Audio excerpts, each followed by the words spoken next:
Quand tu forces sur le bras, tu as tendance à lever la lame. Il faut essayer d'éviter de faire ça. Donc relève un peu ton bras. À 22 ans, après des petits boulots en intérim, Manon a choisi les travaux publics. Depuis un mois, elle a été embauchée par le GEC BTP, un groupement d'employeurs. Elle partage son temps entre une formation de conduite d'engin et son travail sur le terrain dans une entreprise. Le GEC m'a proposé une formation d'1 an. J'ai dit oui de suite parce que c'est quelque chose qui m'intéressait beaucoup.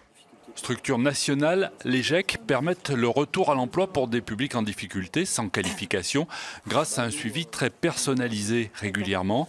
La responsable du groupement vient faire le point avec Manon et ses responsables.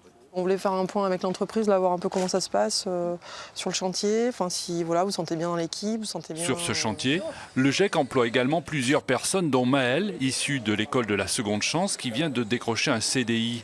Depuis 5 ans, la formule a fait ses preuves pour les 27 entreprises du groupement d'employeurs. Déjà, c'est le recrutement de personnel et surtout la formation de ce personnel, qui peut être une formation vraiment à la carte, suivant le profil recruté.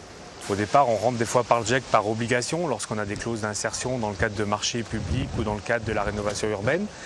Et rapidement, on voit que de cette obligation, on peut faire une belle opportunité. Une opportunité pour des entreprises qui ont des difficultés à trouver de la main-d'œuvre qualifiée. Une opportunité aussi pour un public éloigné de l'emploi, grâce à des solutions à la carte. On travaille sur le permis, on va les aider à trouver des financements pour le permis, pour acheter une voiture, pour l'hébergement aussi. On les aide beaucoup, si vous voulez, quand ils vont en formation, on organise en fait tout ce qui va être logistique autour de la formation. On va leur payer les frais pour la formation, mais on va chercher l'hébergement, on va tout organiser pour que ce soit simple pour la personne.